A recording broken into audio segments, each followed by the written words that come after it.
Now, good morning, student. Today I will discuss the graphical representation of motion.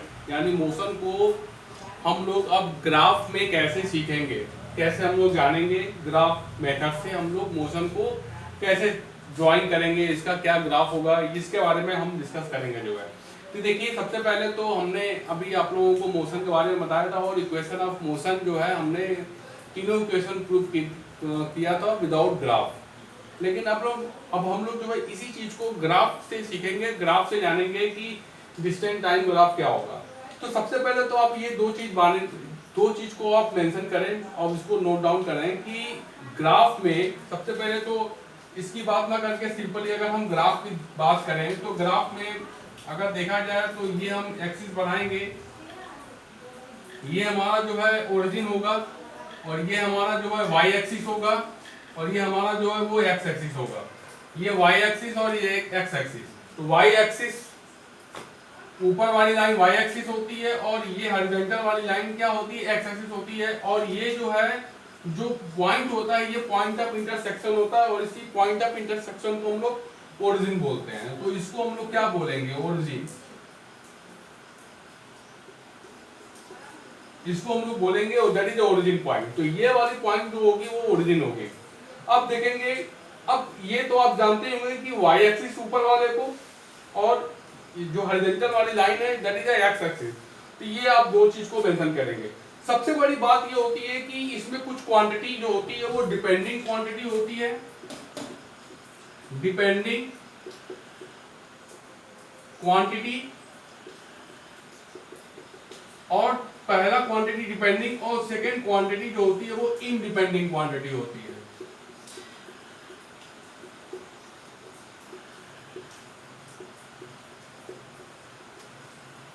Depending quantity और independent quantity. Depending quantity क्या quantity होती है पहले ये जानेंगे। डिपेंडिंग क्वांटिटी वो क्वांटिटी होती है जो दूसरे पर डिपेंड करती है। डिपेंडिंग क्वांटिटी वो क्वांटिटी होती है जो क्या होती है, दूसरे पर क्या होती है, वो डिपेंड करती है। Depending quantity. तो डिपेंडिंग क्वांटिटी में हमारा जो है टर्म्स होगा दैट इज द डिस्टेंस हो गया। डिस्टेंस जो हो गया ये डिपेंडिंग क्वांटिटी है, ये टाइम पर डिपेंड करती है। टाइम अगर ज्यादा लग रहा है तो डिस्टेंस हमारी ज्यादा तय होगी, टाइम कम लग रहा है तो डिस्टेंस कम तय होगी। तो ये डिस्टेंस जो होगी वो डिपेंडिंग क्वांटिटी होगी। डिस्टेंस हो गया, स्पीड हो गई, वेलोसिटी हो गया, एक्सेलरेशन हो गया, ये सब के सब हमारी जो है वो डिपेंडिंग क्वांटिटी होती है। और सेकेंड जो टर्म्स आएंगे इंडिपेंडेंट क्वांटिटी।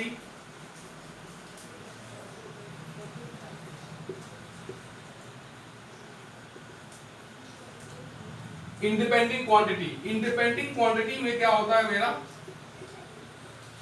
टाइम होता है।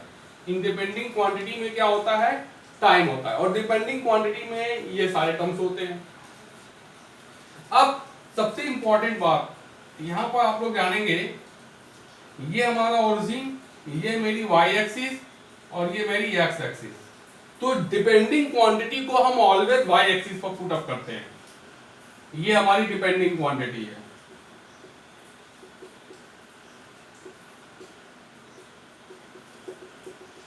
डिपेंडिंग क्वांटिटी को हम लोग ऑलवेज वाई एक्सिस पर पुट अप करते हैं और इंडिपेंडेंट क्वांटिटी को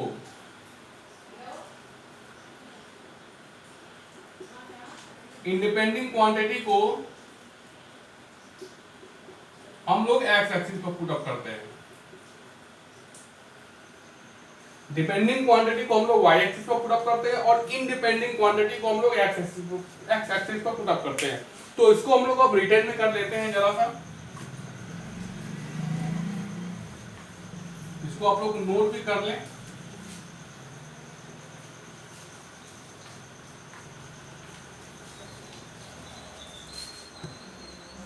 पहला पॉइंट जो है सम इंपॉर्टेंट पॉइंट्स,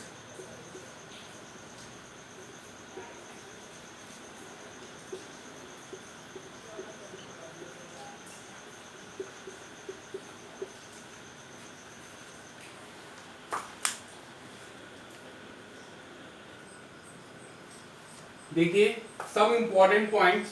पहली बात कि depending quantity always put as Y axis, while independent quantities always put as x axis. For example, distance, speed, velocity put as always y axis and time put as always x axis. देखिए time जो होती है वो independent quantity होती है, time जो है किसी पर डिपेंड नहीं करती है, जबकि डिपेंडिंग क्वांटिटी जो होती है वो हमारी डिस्टेंस हो गई, वेलोसिटी हो गई, स्पीड हो गया, एक्सेलरेशन हो गया, ये सारी की सारी जो होती है वो टाइम पर डिपेंड करती है, लेकिन टाइम जो है होता है वो किसी पर डिपेंड नहीं करता है। तो टाइम जो इंडिपेंडेंट क्वांटिटी होती है वो जनरली तौर पर हम एक्स एक्सिस पर पुट करते हैं, और जो डिपेंडिंग क्वांटिटी होती है जैसे distance, speed, velocity, acceleration, now put always the Y axis. ये इंपॉर्टेंट पॉइंट है, इस इंपॉर्टेंट पॉइंट को आप नोट कर सकते हैं, चाहे तो इसका स्क्रीनशॉट ले लें या नोट कर सकते हैं इसको। मैं इसको इरेज करूंगा।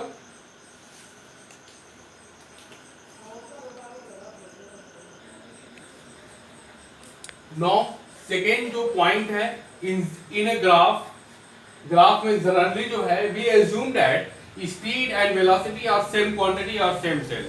ग्राफ में जब भी हम स्पीड और वेलोसिटी की बात करेंगे तो उसका जो सेंस होगा वो हमारा एक ही होगा, चाहे हम वाई एक्सिस पर स्पीड को शो कर दें, चाहे हम वाई एक्सिस पर वेलोसिटी को शो कर दें, दोनों का सेंस जो है हम ग्राफ में एक ही लेंगे। जो है जनरली तौर पर देखा जाता है तो स्पीड जो होती है वो डायरेक्शन उसमें नहीं होता है, distance covered per unit time that is known as speed, लेकिन हम वेलोसिटी की बात करते हैं तो वही object distance covered per unit time in a particular direction that is known as the velocity. यहाँ पर डायरेक्शन की बात की गई है वेलोसिटी में, और स्पीड में डायरेक्शन की बात नहीं की गई, लेकिन दोनों का जो मतलब होता है वो एक ही होता है, बस इसमें डायरेक्शन होता है और कोई डायरेक्शन नहीं होता है। तो ग्राफ में हम लोग जनरली तौर पर यही एज्यूम करेंगे कि स्पीड और वेलोसिटी को हम क्वांटिटी सेम लेंगे। तो अब तक हमने दो इंपॉर्टेंट चीज बताई कि डिपेंडिंग क्वांटिटी और इंडिपेंडेंट क्वांटिटी क्या होती है, और ग्राफ में हम लोग स्पीड और वेलोसिटी को हम सेम सेंस में लेंगे।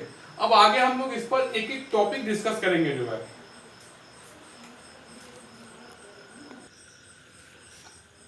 Now first topic is discuss a distance time graph. Distance time graph पर हम डिस्कस करेंगे। Now first topic is distance time graph. अब यहाँ पर देखेंगे डिस्टेंस जो है ये हमारी इंडिपेंडेंट क्वांटिटी नहीं है, that is a dependent quantity है, और टाइम जो है वो इंडिपेंडेंट क्वांटिटी। तो हमने आपको बताया था कि जब भी डिपेंडिंग क्वांटिटी होती है तो उसको हम लोग वाई एक्सिस पर डिनोट करते हैं। तो डिस्टेंस को हमने वाई एक्सिस पर नोट किया और टाइम को हमने एक्स एक्सिस पर नोट किया, टाइम को हमने एक्स एक्सिस पर नोट किया है।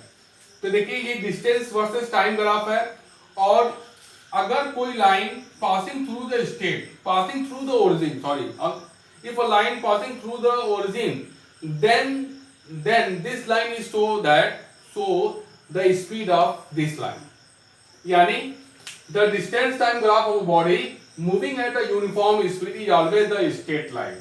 डिस्टेंस टाइम ग्राफ में अगर कोई बॉडी जो है वो यूनिफॉर्म स्पीड से अगर ट्रेवल कर रही है, यानी उसकी स्पीड बिल्कुल यूनिफॉर्म है, कांस्टेंट उसकी स्पीड है, तो ऐसा ग्राफ जो है वो इस टाइप का दिखेगा आपको। जो है तो वो लाइन कहां से शो अप करेगी, यूनिफॉर्म स्पीड। ये जो लाइन है वो इस और दोनों लाइन का क्या है, ग्रेडियंट लाइन है, स्लोप है, यानी डिस्टेंस वर्सेस टाइम ग्राफ। तो जो लाइन बनेगी वो इसकी स्पीड कहलाएगी। अब इस ग्राफ पे जरा सा हम लोग देखें, पहले आप इसको नोट कर सकते हैं, चाहे तो इसका स्क्रीनशॉट ले लें जो है। अब चलिए जो है इसमें कुछ बारीकियां हैं वो सीखते हैं जरा सा। तो देखिए सीखिए इसमें क्या है ये। देखिए फिर से हमने एक ग्राफ बनाया, आपको ये ग्राफ बना मेरा, ये वाई एक्सिस है, ये एक्स एक्सिस है, और ये मेरा जो ओरिजिन है। अब देखिए अगर ये लाइन जो है, मैं पहले ड्रॉ कर लूं इसको, ये लाइन ऐसे है, शो कर रही है, तो वाई एक्सिस पर हमने क्या मेंशन किया है, डिस्टेंस, और एक्स एक्सिस पर हमने क्या मेंशन किया है, टाइम। डिस्टेंस हमने वाई एक्सिस पर मेंशन किया है और टाइम जो है हमने वो एक्स एक्सिस पर मेंशन किया है। तो ये वाली लाइन जो है दैट इज अ ओए लाइन, अगर हम ओ ए लाइन ले लें तो ये लाइन जो है वो स्पीड को शो करेगी, वो भी कौन सी स्पीड होगी, यूनिफॉर्म स्पीड होगी। यूनिफॉर्म स्पीड कैसे होगी, देखें अगर हम टाइम को 1 आवर करते हैं तो सपोज ये 1 किलोमीटर का डिस्टेंस ट्रेवल कर रही है, ये 1 आवर लिया हमने। अगर हमने टाइम को और बढ़ाया 2 आवर कर दिया यहाँ पर, तो देखिए यहाँ पर स्पीड जो है वो 2 किलोमीटर की हो गई, सपोज कर रहे हैं। अगर ये 3 आवर ले लिया तो देखें यहाँ पर ये भी जो है हमारा 3 किलोमीटर हो गया। यानी जैसे जैसे टाइम इंक्रीज हो रहा है, टाइम अगर बढ़ रहा है, 1 आवर हुआ तो 1 किलोमीटर का डिस्टेंस ट्रेवल किया है, 2 आवर हुआ तो 2 किलोमीटर का डिस्टेंस ट्रेवल किया है, 3 आवर हुआ तो 3 किलोमीटर का डिस्टेंस ट्रेवल किया है। यानी हर एक 1 आवर में 2 में से 1 घटाएंगे तो कितना आएगा वैल्यू 1, और 2 में से 1 जाएगा तो 1, 3 में से 2 जाएगा 1। यानी हर एक 1 आवर में उसने 1 किलोमीटर का डिस्टेंस ट्रेवल किया। यानी इसकी जो स्पीड होगी वो ऑलवेज कांस्टेंट होगी जो है। इसीलिए यहां पर इस लाइन को हमने यूनिफॉर्म स्पीड को शो करते हैं, दैट इज यूनिफॉर्म स्पीड। ये लाइन यूनिफॉर्म स्पीड पे, यानी जब भी डिस्टेंस वर्सेस टाइम ग्राफ है, अगर ये line passing through the origin से जा रही है तो आप बिल्कुल ये निश्चिंत हो जाएं कि ये जो लाइन है वो इस दोनों लाइन का ग्रेडियंट है, यानी स्लोप है, और इसी स्लोप को हम नाम दे देते हैं क्या बेटा, यूनिफॉर्म स्पीड। तो ये लाइन हमारी यूनिफॉर्म स्पीड है। कब, जब ये डिस्टेंस वर्सेस टाइम ग्राफ है, डिस्टेंस और टाइम ग्राफ है, तब ऐसी कोई लाइन अगर दिखी आपको तो आप ये मान लेंगे कि ये जो लाइन है इन दोनों लाइन का ग्रेडियंट लाइन है, और या इसको स्लोप लाइन बोल सकते हैं, या इसको इन दोनों लाइन का स्पीड कह सकते हैं। वो भी कौन सी स्पीड, यूनिफॉर्म स्पीड। क्यों यूनिफॉर्म स्पीड है, क्योंकि जैसे जैसे हम टाइम में इंक्रीज कर रहे हैं वैसे वैसे इसकी जो है डिस्टेंस भी क्या हो रही है, बढ़ रही है, कॉन्स्टेंटली बढ़ रही है ना, वो कभी कम ज्यादा नहीं हो रही है, कॉन्स्टेंटली बढ़ रही है। यानी हर 1 आवर में उसने 1 किलोमीटर का डिस्टेंस जो है वो ट्रेवल किया गया है जो है। तो इसको आप नोट कर सकते हैं, देख सकते हैं इसको जो है। अब यहाँ पर कुछ वैल्यू स्पीड की कैसे निकालेंगे ये हम आपको बता सकते हैं, यहाँ पर देख लें।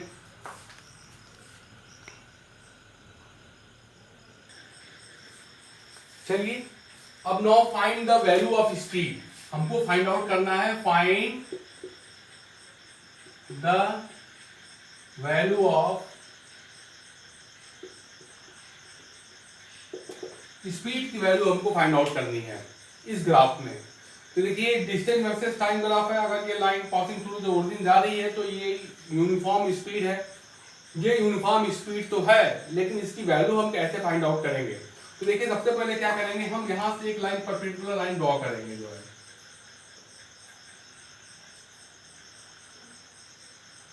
ओ ए मान लेते हैं, इस पॉइंट को हम बी मान लेते हैं, और यहां से वाई एक्सिस पर भी हम एक पर्टिकुलर लाइन ड्रॉ करेंगे, ये हम पॉइंट हम मान लेते हैं सी। अब देखें जरा सा, समझे इसको, ये जो ओ बी है वो इसके पैरेलल है, यानी ये सी ए के बराबर है, और जो ओ सी है ये जो है वो ए बी के बराबर है। तो इन द ग्राफ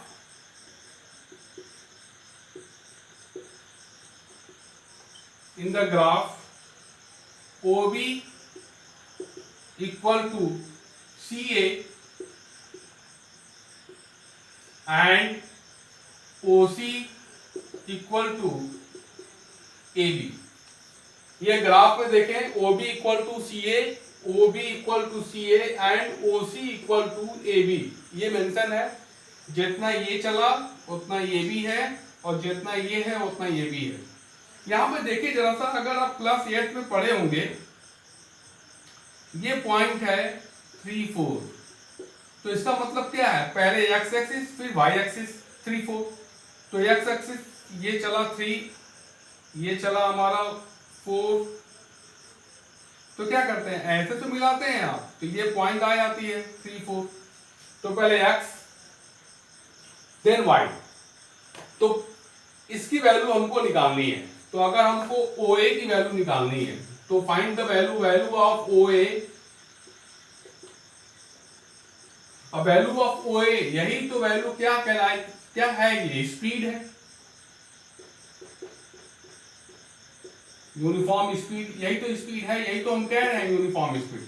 अब देख लें value of OA equal to, जब भी हम OA ये वाली वैल्यू निकालते हैं तो सबसे पहले हम y एक्सिस करते हैं, ये y axis upon x axis, तो y axis upon x axis, OA equal to y axis upon x axis, that is OA। y axis क्या शो कर रहा है, y एक्सिस हमारा क्या है, AB है, और x एक्सिस क्या है हमारा, OB है, that is OA equal to AB। AB हमारा क्या है, ये जो लाइन है ये किसको शो कर रहा है, डिस्टेंस को, और OB हमारा किसको शो कर रहा है, टाइम को। अब आप जानते हैं डिस्टेंस अपॉन टाइम क्या निकल के आता है,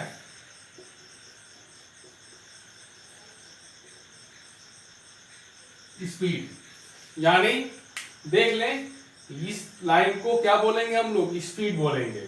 अब स्पीड निकालने का तरीका, पहले हम y axis upon x axis, और इसको जनरली लैंग्वेज में कर सकते हैं हम लोग, पहले खड़ी पाई, खड़ी अपॉन पड़ी, तो ये खड़ी है, ये वाली लाइन खड़ी है और ये वाली लाइन पड़ी है, दैट इज खड़ी अपॉन पड़ी, AB upon OB, that is distance upon time, और distance upon time is known as the speed. तो यहाँ पर देखें आज के लिए इतना बहुत है। ये ग्राफ पहले आप अच्छे से समझें, एक पर्टिकुलर ग्राफ हमने ड्रॉ किया है, डिस्टेंस टाइम ग्राफ। अब इसको हम लोग जो है फर्दर नेक्स्ट ग्राफ हम लोग जो है डिस्कस करेंगे जो है। Okay, thank you very much.